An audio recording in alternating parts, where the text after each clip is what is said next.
Bismillahirrahmanirrahim. Assalamualaikum warahmatullahi wabarakatuh. Waalaikumsalam warahmatullahi wabarakatuh. Alhamdulillahirabbil alamin. Hamdan katsiran thayyiban mubarakan fi kama yuhibbu rabbuna wa yarda. Wa asyhadu an la ilaha illallah wahdahu la syarikalah wa asyhadu anna Muhammadan abduhu wa rasuluh. Allahumma salli ala nabiyyina Muhammad wa ala alihi wa man tabi'ahum bi ihsan ila yaumiddin. Allahumma inna nas'aluka ilman nafi'a wa rizqan thayyiba wa amalan mutaqabbala. Puji syukur kita panjatkan pada Allah Subhanahu wa taala. Selawat dan salam mungkin tercurah pada junjungan kita Nabi Muhammad sallallahu alaihi wasallam. Baik, di kesempatan subuh hari ini kita kembali duduk dalam majelis yang mulia dengan pembahasan rutin kita, kitab Bulughul Maram karya Imam Ibnu Hajar Al-Asqalani, di mana yang kita kaji saat ini masih kitab sholat seputar bab azan. Kitab sholat seputar bab azan. Dan kita lanjut lagi hadis. Kemarin terakhir hadis Abu Qatadah. Sekarang hadis saking Jabir. Moga dibaca. Walahu an Jabirin radhiyallahu anhu anna an-nabiy sallallahu alaihi wasallam atal Muzdalifah fa shalla bihal maghriba wal isya'a bi adzanin wahidin wa iqamatain. Dalam riwayat Muslim lainnya dari Jabir radhiyallahu anhu, sesungguhnya Nabi sallallahu alaihi wasallam tiba di Muzdalifah dan beliau salat maghrib dan isya dengan satu azan dan dua iqamah. Lanjutannya lagi. Walahu an ibni Umar radhiyallahu anhuma jama'an nabiyyu sallallahu alaihi wasallam bainal maghribi wal isya'i bi iqamatin wahidah. Zada Abu Dawud likulli salatin wa fi riwayati lahu wa lam yunadi fi wahidatin minhuma. Dalam riwayat Muslim pula dari Ibnu Umar radhiyallahu anhuma bahwa Nabi sallallahu alaihi wasallam menjamak salat maghrib dan isya dengan satu iqamat.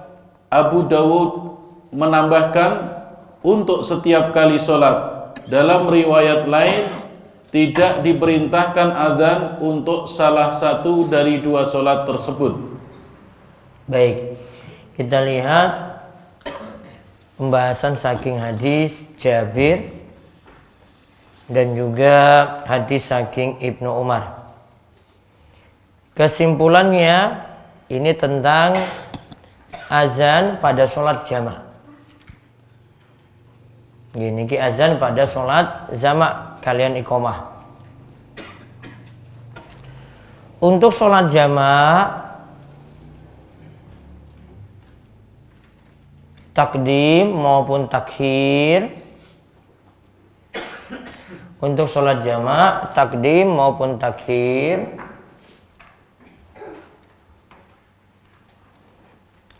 azannya itu sekali untuk dua sholat. Azannya itu sekali untuk dua sholat.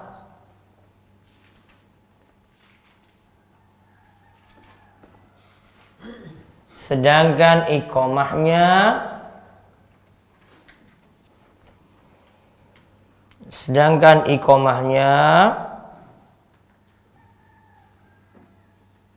dua kali untuk masing-masing sholat.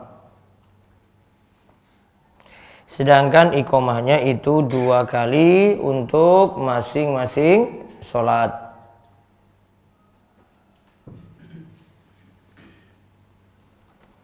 Azannya berapa kali?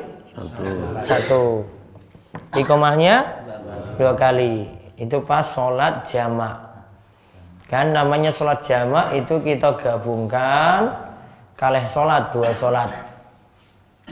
Jadi zuhur ngasar. Terus maghrib isya.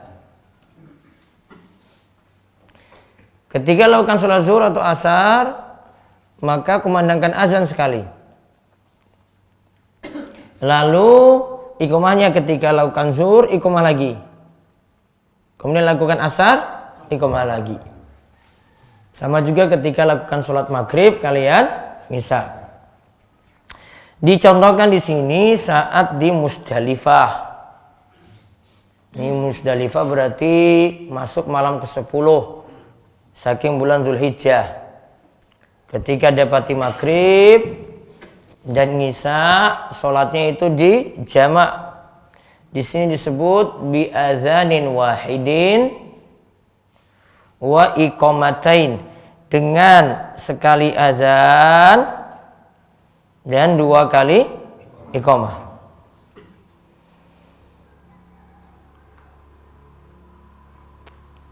Taib. Sekarang kita lihat hadis yang berikutnya lagi dari Ibnu Umar.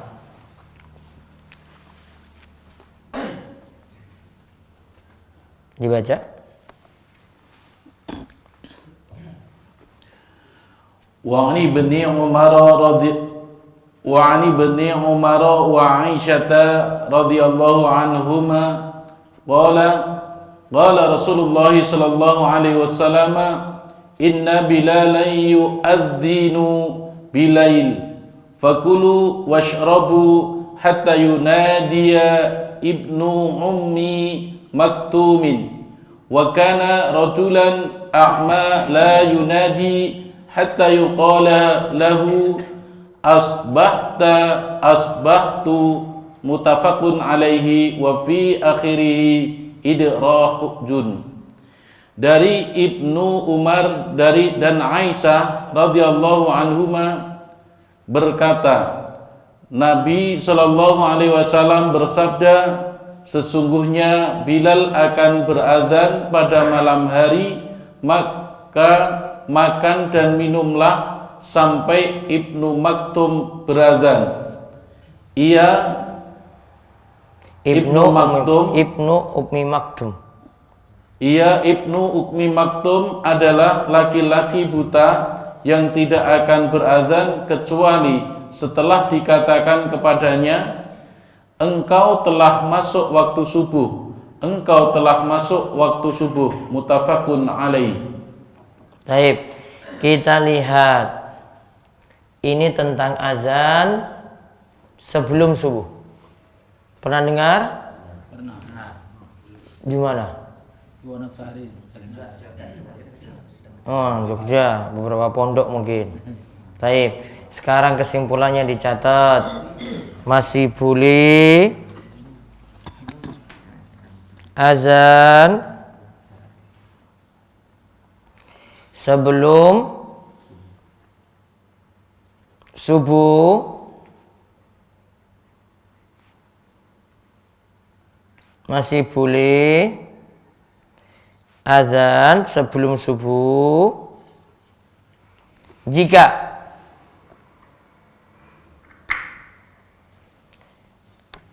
ada azan ketika itu 2 kali.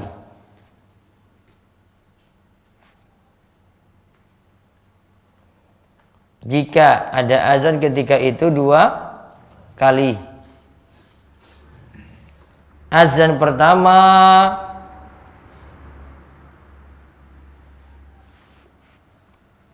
untuk membangunkan orang dan persiapan sahur.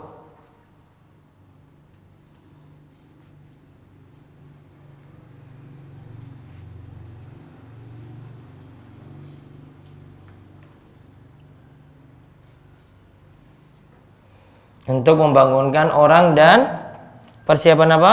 Sahur. Makan sahur. Sedangkan azan kedua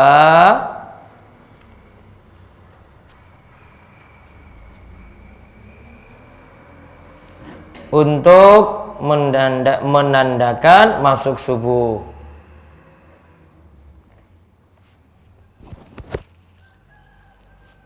Untuk menandakan masuk subuh.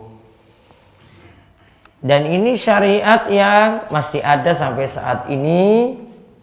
Kalau di Masjidil Haram, Masjid Nabawi, biasanya setengah jam sebelum masuk subuh, ya, atau 1 jam sebelum masuk subuh ada azan dulu.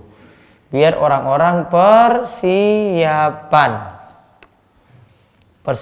untuk tadi ada yang mau puasa sunnah, berarti makan sahur. Kemudian ada yang ingin melaksanakan sholat wajib, ya, dia persiapan dulu sebelumnya, lakukan sholat tahajud dulu, nanti sambil nunggu sholat subuh masuk. Namun ini kalau azannya itu 2 kali. Kalau azannya 1 kali ya sudah, berarti cuma memilih ketika masuk waktu subuh saja. Kemudian faedah yang berikutnya pula, boleh muadzin adalah seorang buta. Boleh muadzin adalah seorang buta. Siapa tadi namanya? Ibnu Ummi Maktum. Terus memberitahu waktu untuk dia bagaimana? Tahu waktu untuk dia gimana? Yang nanti bisa lihat waktu, memberitahu yang buta tadi, waktu sholat sudah masuk. Waktu sholat sudah masuk. Langsung dia azan.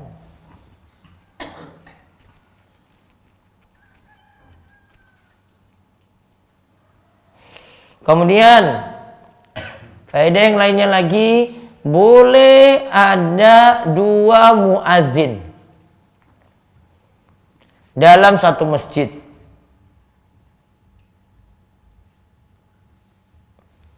Boleh ada 2 muadzin dalam satu masjid.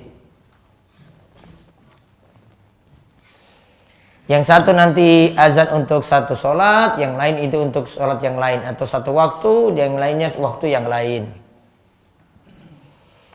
Berarti baiknya setiap masjid itu punya muazin tetap. Kenapa, Pak? Biar selalu ada yang azan. Biar sholatnya tepat waktu, karena ada yang ngatur. Namun kalau nggak ada muazin tetap, nanti ada yang pergi negal, sudah nggak ada azan. Nanti ada yang sibuk ngurus manten, sudah azannya nggak ada lagi. Nanti yang biasanya azan itu sakit, ya nggak ada yang ditetapkan sama sekali, dia nggak cari ganti juga. Ya, jadi ada yang ditunjuk misalnya muazin pertama, terus ini muazin cadangan. Kemarin kita suruh milih muazin, kriterianya apa? Suaranya bagus, sehingga bisa manggil orang dengan suara yang bagus tadi. Akhirnya orang tertarik ke masjid. Gitu, nggak suaranya biasa saja. Ya. Dengan suara yang bagus nih, jangan sampai keliru. Orang mendayu-dayu malah panjang pendeknya itu keliru. Ya. Hayanya jadi panjang. Hayya panjang terus ala sholat. Benar gak? Salah. Betul itu? Salah. Hayanya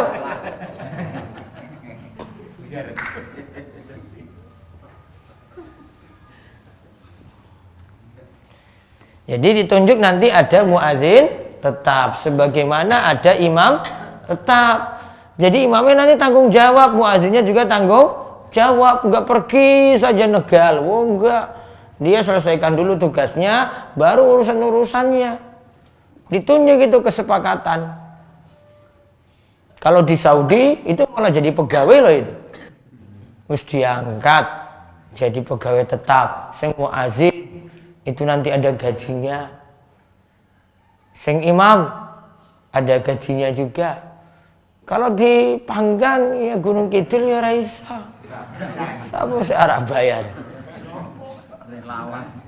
Hah? Jadi relawan semuanya. Iya tak? Ada di Kelambu ada. Relawan kan? Relawan. Yang muazin telat bangun aja dimarahin, itu juga gak dibayar-bayar. Iya ini relawan kok telat.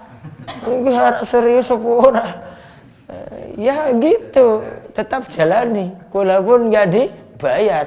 Ikhlas berarti. Iya tak? Ingin dapat ridhanya Allah, pahala saking Allah. Sudah. Terus faedah yang lainnya lagi.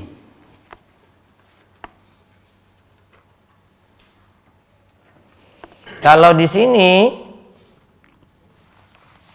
kita lihat Ibnu Ummi Maktum itu untuk bangunkan apa tadi? Yang azan pertama tadi bangunkan orang kan, sholat malam toh, terus sahur. Terus azan yang kedua untuk waktu subuh, waktu sholat. Berarti hadis ini menunjukkan faedah yang lainnya lagi. Azan pertama masih boleh makan dan sholat tahajud. Sholat witir nanti masuk dalamnya. Jadi azan pertama itu masih boleh makan. Jadi jangan kaget langsung, wah iki kok wis azan. Wah itu azan pertama. Sedangkan azan kedua tidak boleh makan bagi yang puasa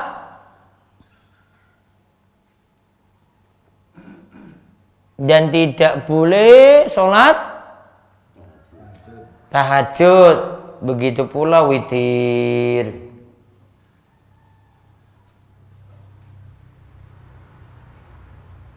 Ya, begitu pula sholat witir. Nah, itu dari hadis sholat subuh tadi. Terus kita lihat lagi hadis berikutnya.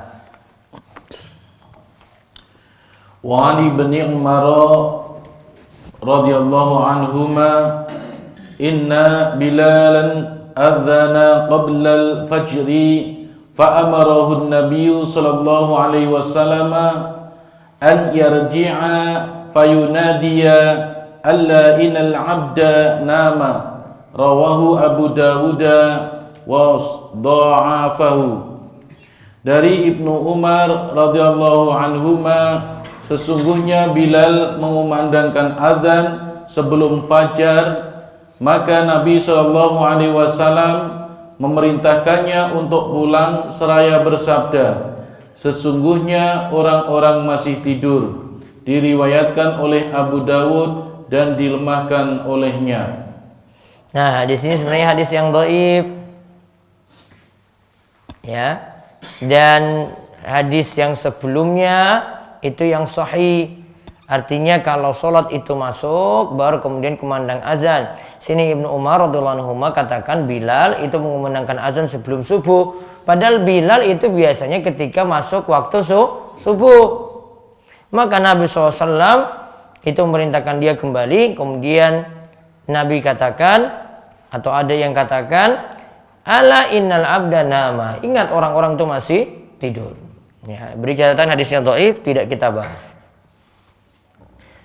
Terus sekarang hukum mengikuti muadzin.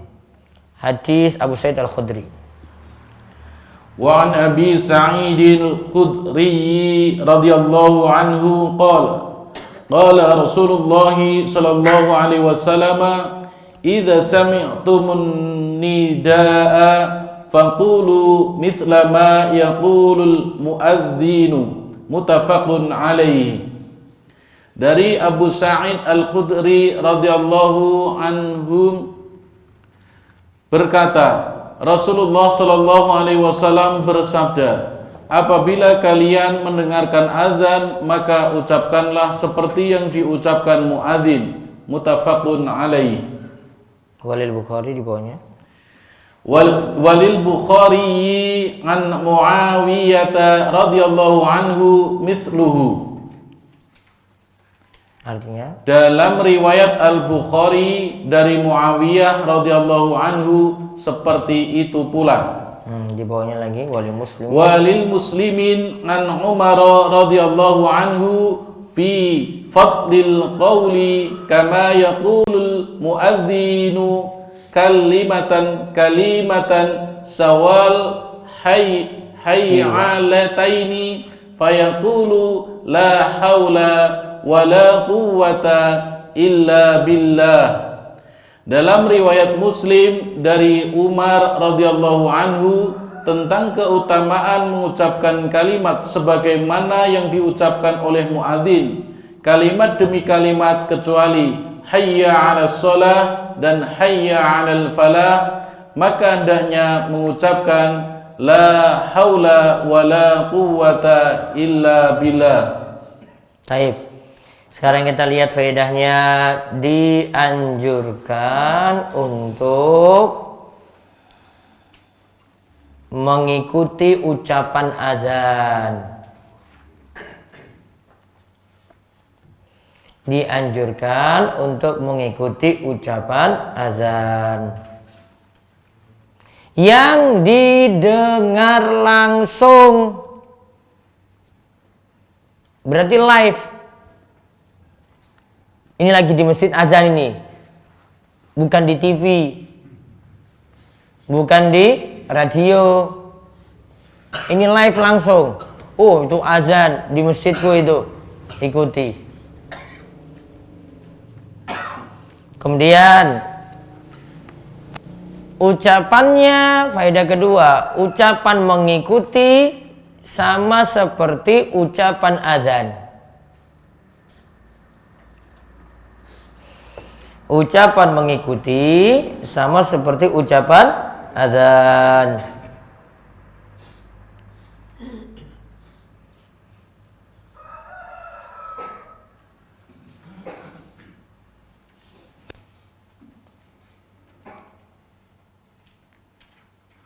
Yaitu mengikutinya setelah satu kalimat diucapkan. Ingat ya, bukan berbarengan. Jadi misalnya Allahu Akbar, ya, lalu Allahu Akbar lagi. Allahu Akbar, yang dengar ucapkan Allahu Akbar, bukan barengan dengan ucapan azan di masjid. Asyhadu an la ilaha illallah, terus asyhadu an la ilaha illallah. Bukan barengan. Kalau barengan, yang ucapan azan itu lagi ucapin, terus kita lagi. Jadi suara 1 dan 2. Nah, ini ucapan pertama dulu, kalimatnya rampung, asyhadu an la ilaha illallah, baru kita ucapkan asyhadu an la ilaha illallah. Ucapkan lagi asyhadu anna Muhammadar Rasulullah, baru kita ucapkan asyhadu anna Muhammadar Rasulullah. Karena dalam hadis tadi dikatakan fakulu. Fa itu artinya setelah, bukan barengan. Sama seperti kita kalau sholat juga demikian, pakai fa di sini, huruf fa. Yaitu ketika Nabi SAW katakan fa iza kabbara fakabbiru. Jika imam itu bertakbir, maka bertakbirlah kalian. Makanya di sini itu setelah, bukan berbarengan. Kemudian faedah yang lainnya lagi, untuk kalimat hayya 'alas shalah, hayya 'alal falah, diikuti dengan ucapan la haula wala quwata illa billah.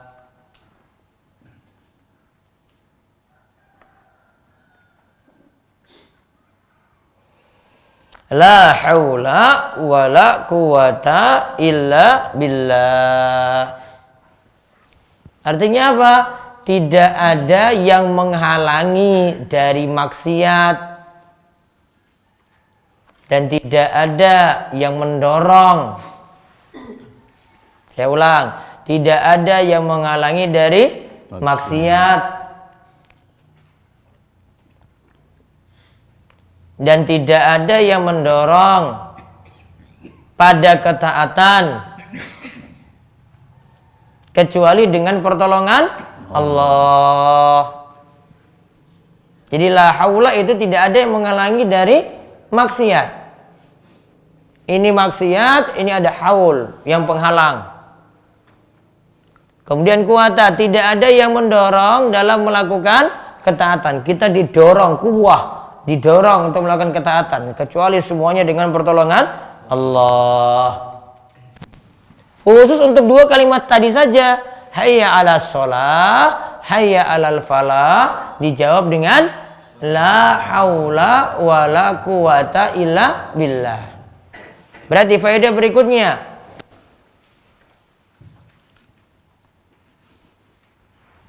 ucapan as-sholatu khairum minan naum dijawab juga dengan as-sholatu khairum minan naum.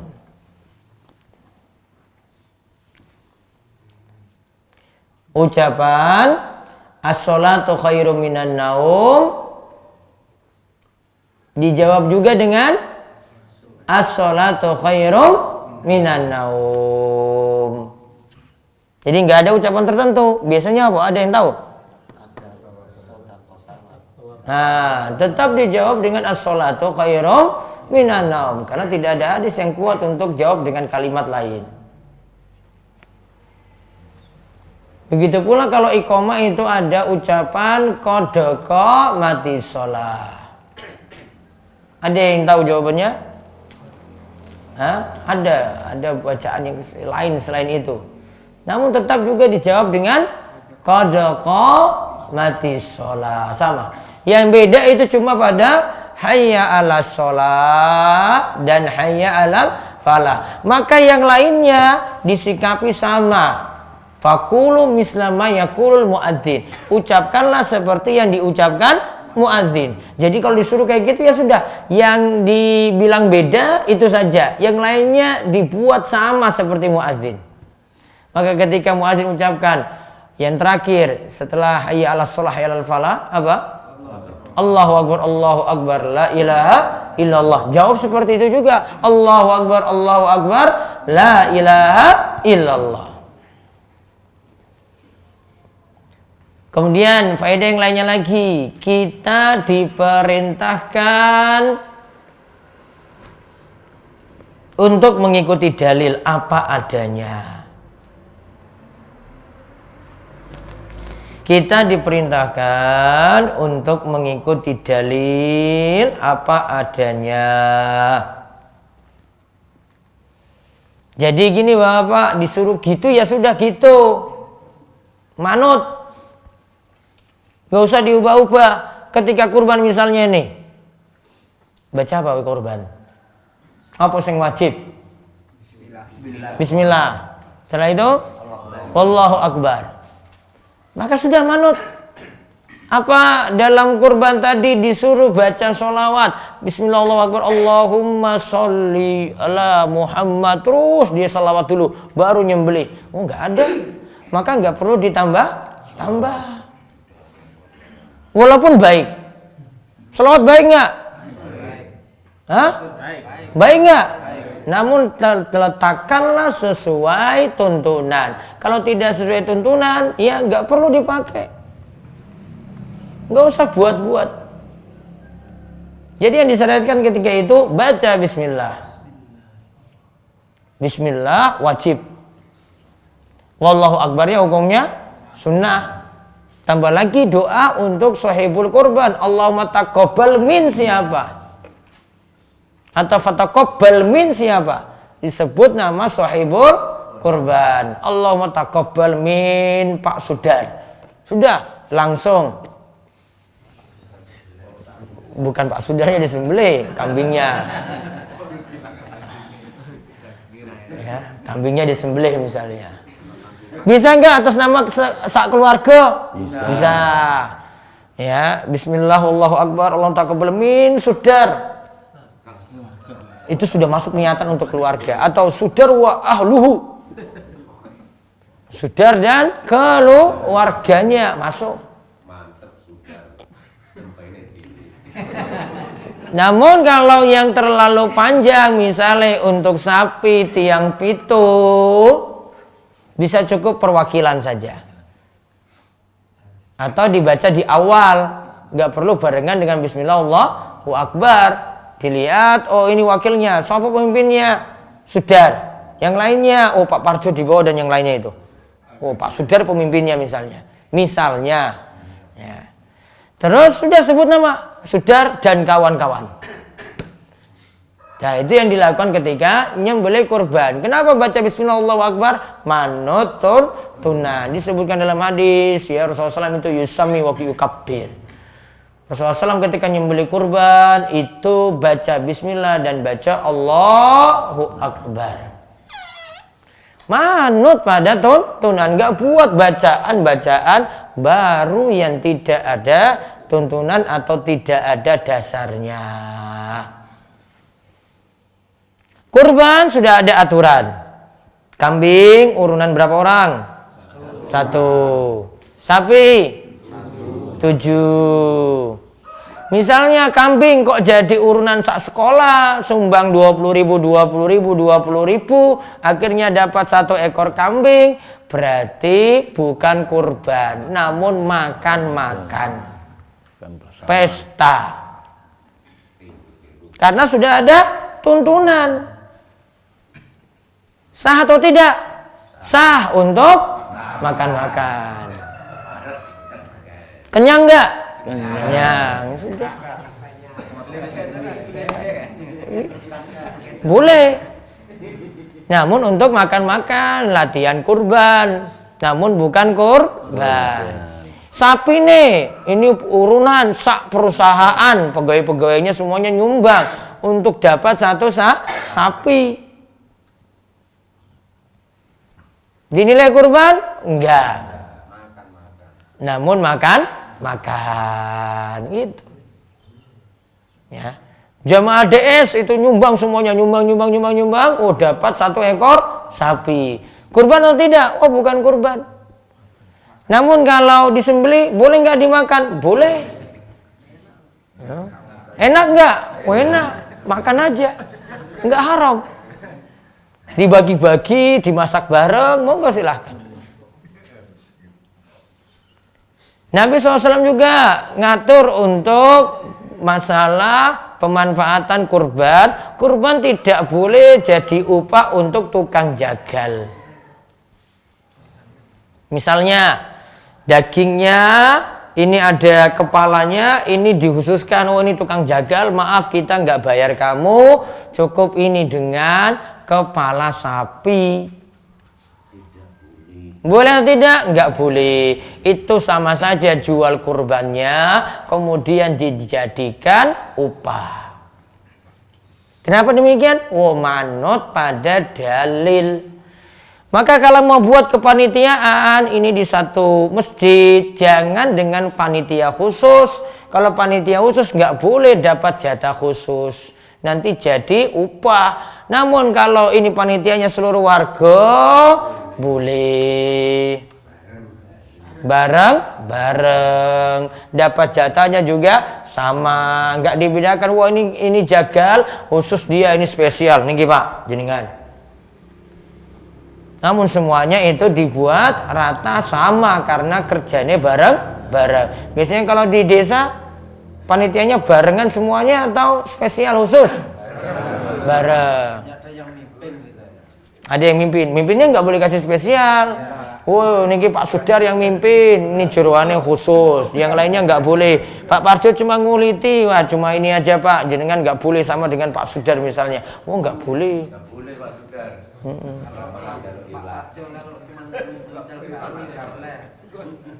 Karena manut pada tuntunan. Wallahu a'lam bishawab.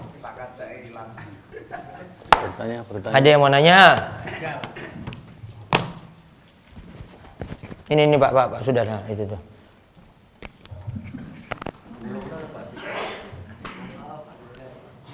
Assalamualaikum warahmatullahi wabarakatuh. Waalaikumsalam warahmatullahi wabarakatuh. Yang akan kami tanyakan Ustaz, pertama soal azan. Di tempat kita itu adanya karena sesuatu hal. Yang pertama adalah kadang-kadang azan. Lalu yang umat itu lain orang. Boleh. Azannya satu orang, yang lainnya iqomah masih boleh. Namun baiknya yang azan itu yang iqomah, namun tidak wajib. Yang kedua soal korban. Kemarin kita itu pada korban yang lalu soal kepala dan soal akil sapi itu biasanya jadi masalah, sehingga sekarang waktu kemarin itu kita daftar yang kepala kambing itu kita bagikan gratis, tapi dengan cara didaftar berurutan. Untuk tahun ini dapat, untuk tahun yang berikutnya tidak dapat, tapi gratis. Lalu untuk kulit juga diberikan gratis, tapi diterima pada golongan pemuda, dipakai untuk kegiatan yaitu beli baju atau beli itu boleh atau enggak? Siapa yang dapat itu? Semua dapat. Apa dipotong-potong gitu? Enggak, dijual langsung gitu. Enggak boleh. Boleh. Assalamualaikum warahmatullahi wabarakatuh. Pokoknya serahkan satu orang, nggak boleh satu kelompok. Nanti tujuannya dijual. Maksudnya kalau satu orang nih tak serahkan nih Pak Wasdi khusus, sudah dia manfaatin sendiri. Gilirannya tiap tahun itu nanti si A yang dapat, si B yang dapat, si C yang dapat, si D yang dapat. Kalau dengan pemuda itu maksudnya tetap untuk menjual, nggak boleh dijual. Kemudian saya sekarang Ya. sholat witir yang saya tanyakan, Rasul bersabda, andai kata kau bisa bangun, lebih baik sholat witirnya nanti setelah bangun. Kemudian yang saya tanyakan, bolehkah sholat witir itu dilaksanakan di masjid? Kemudian yang saya tanyakan lagi, di masjid itu kadang-kadang ada masjid yang sebelum masuk azan itu kurang 5 menit itu banyak yang sudah memandangkan azan. Kemudian kurang 5 menit maksud saya mau melaksanakan sholat witir, apakah masih boleh? Pak, karena masjid saya belum waktunya azan, Ustaz, yang saya tanyakan begitu. Tapi saya sudah mendengar suara azan yang di lain masjid. Masih boleh. Boleh sholat witir yang duluan azan, nggak usah diperhatikan kalau kita yakin belum masuk waktu sholat. Terus yang pertama tadi, witirnya boleh di masjid. Ya, di rumah boleh juga di masjid. Namun yang paling afdol kerjakan sholat sunnah itu di rumah. Terus, ya. Tentang azan, as-sholatu khairun minan naum itu dibaca panjang atau pendek? Yang mananya? As-sholatu khairun minan naum atau naum? Mau panjang mau pendek sama. Ya, itu tidak ada maksudnya, nggak boleh panjangkan naum, nanti orang tambah tidur. Enggak gitu, ini memang tuntutan untuk baca sesuai tajwid, yo panjang. As-sholatu khairum minan naum. Enggak masalah. Orang yang tidur ya memang yang bos malas. Bukan karena azan tadi dipanjangkan naumnya. Azannya mau biasa atau tidak, yo tetap turu.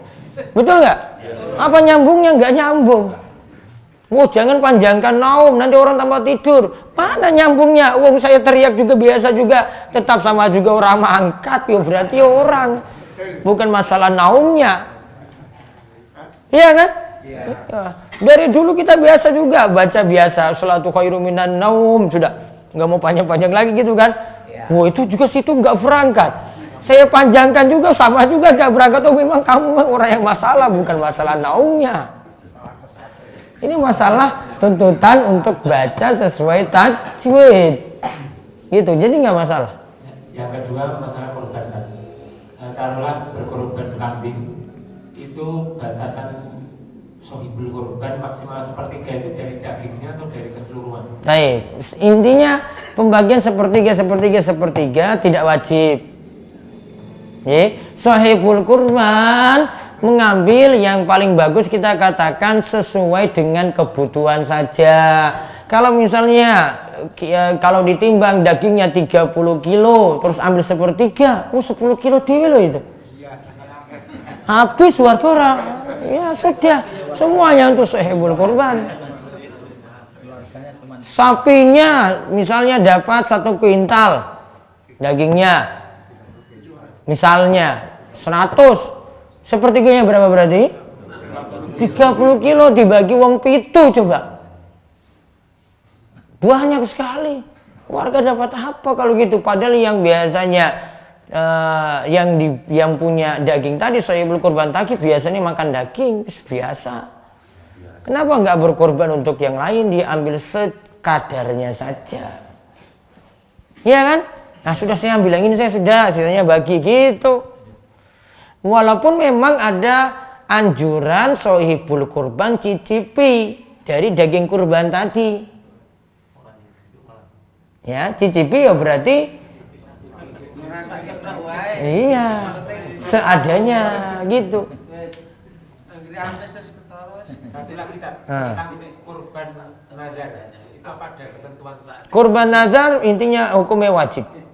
Dan katanya tidak boleh mencicipi sama sekali. Iya, kalau dalam mazhab Syafi'i tidak boleh mencicipi sama sekali kalau kurbannya itu nazar. Makanya sejak kecil kalau Ya, gitu. Sudah cukup Ji? Ya. Oh. Assalamualaikum warahmatullahi wabarakatuh. Waalaikumsalam. Yang saya tanyakan tentang sholat tahajud mendahulukan sholat fitr. Menjalankan sholat tahajud belum selesai 2 rakaat sudah mendengar adzan, bagaimana Ustaz? Berarti tidak ada sholat witir lagi karena sudah ada. Baik, Pak Parjo. cuma satu Ustaz, misalkan ini antara firman Allah dengan hadis itu bertentangan. Tidak mungkin. Firman Allah kali hadis bertentangan, nggak mungkin. Orangnya yang ini, orangnya yang bingung. Karena ini Hadisnya dhaif. dalam kitab Nadin itu apa itu katanya kalau berzikir jelas, kalau dalam Al-Quran suruh pelan mendagani, tapi katanya Bukhari Muslim itu memperbolehkan. Iya, maka dikompromikan. Mereka nggak baca perkataan Imam Syafi'i dalam Imam Syafi'i suruh zikir itu diam pelan-pelan. Jadi pernah diterangkan. Iya, dia nggak baca dia cuma ambil itu aja semau dia. Imam Syafi'i dalam itu suruh lirih, bukan jahar, bukan keras, zikir bar sholat. Itu jelas, nggak bisa dipertentangkan itu. Imam Syafi'i beramal dengan ayat-ayat yang memerintahkan untuk suaranya pelan ketika zikir. Ya, tadarruan wa khifah. Ya, berzikirlah dengan tunduk dan lirih. Adapun hadis saking Ibnu Abbas, riwayat Bukhari Muslim, itu kan saking Ibnu Abbas. Yang pertama itu perbuatan Ibnu Abbas. Yang kedua, di situ tidak ada kalimat yang katakan dikomandoi. Beda. Di situ cuma dikatakan kami tahu sholat itu selesai dengan jamaah itu baca takbir. Kami dengar para sahabat itu baca takbir. Di situ tidak ada kalimat Nabi SAW mimpin untuk baca takbir, enggak. Berarti nanti Pak Parjo baca sendiri, Bang Muji sendiri lagi, ini baca sendiri, tapi jahar semuanya. Itu kalau mau praktek, itu dalam mazhab Hambali, bukan mazhab Syafi'i. Syafi'i nggak praktek kayak gitu. Syafi'i tulen, itu suaranya lirih. Pernah Nabi SAW itu tegur sahabat, itu suaranya keras ketika zikir. Allah itu tidak tuli. Allah itu dengar zikir kalian. Itu jadi dalil Imam Syafi'i juga. Ya, Imam Syafi'i dalam nggak buka itu. Suruh baca dulu baru komentar. Jadi nggak ada istilah Al-Quran dan hadis bertentangan. Ini logika kita yang nggak masuk saja. Kok Al-Quran dan hadis? Allah ngomong gini, Nabi Muhammad ngomong beda. Gimana coba bilang bertentangan itu? Kan nggak mungkin. Kalau Pak Sudar sama Pak Parjo bertentangan orang masalah. Itu. manusia beda wajar ya toh. Sana ngomong ini ngomong wah aku ora setuju biasa kamu uang sumber ini kelampau. Saya dengar sendiri dengan bangganya. Itu manusia. Namun kalau firman Allah kalian hadis, masa bertentangan syariat jadi gimana coba kalau gitu? Ini Bukhari dan Muslim. Nggak bisa. Dia jangan bilang bertentangan dulu. Gitu. Nggak boleh bilang pas bertentangan. Kalimatnya nggak kayak gitu dibuat. Orang jadi rancu nanti. Wah, saya kalau gitu nggak ambil hadis saja. Sekarang kok dia milih? Malah kalau dia bilang bertentangan, kenapa nggak milih Quran? Kenapa milih hadis? Gitu lagi kita. Kenapa nggak milih Quran saja? Quran kan langsung dari Allah. Nanti jadi kayak gitu. Harusnya milih Quran dulu dong, suruh lirih. Kenapa milih hadis? Gitu. Cukup? Baik. Pengumuman. Nah, saya jawab singkat ini ya. Apa? Katanya kan membaca takbir atau bertakbir ketika korban dilaksanakan. Dan di tempat saya ketika nyembelih sunat itu anak-anak di tempat itu kemudian bertakbir itu. Pokoknya yang disunahkan itu yang jagal. Yang penting menyembelih. Yang penting nyembelih wis. Orang luar monggo. Itu urusan orang luar. Terus pengumuman tanggal 18 itu segera daftar untuk kajian takmir. Mboten daftar ya nggak boleh datang. Ya. Tanggal 18 Sabtu Kliwon ya besok ya. Sabtu Kliwon itu jenengan daftar biar nanti mau didata atau data sekarang ke Pak Abdur. Langsung daftar ke Pak Abdurrahman. Kalau nggak punya WA itu, langsung daftar itu. Ada hadir. Kemudian pengajiannya nanti jam 7 sampai jam 1 siang, hari Sabtu. Tanggal 18 nih. Nah itu, diingat Sabtu besok. Iya, boleh satu masjid, boleh satu, boleh dua, boleh tiga nggak masalah. Yang penting ya sudah daftar terlebih dahulu. Ya, acaranya Sabtu jam itu sudah di sini. Nanti ada persiapan sampai jam 1 siang. Sarapan dulu, kemudian 1 siang nanti dikasih makan siang juga. Ya, itu kajian kurban untuk takmir. Baik, kita cukupkan. Mungkin manfaat dan semuanya mendapatkan keberkahan. Dan ingat setelah ini silahkan sholat syuruk kalih rakaat. Dan tetap kalian doa kepada majelis. Subhanakallahumma bihamdika asyhadu an la ilaha illa anta astaghfiruka wa atubu ilaik. Assalamualaikum warahmatullahi wabarakatuh.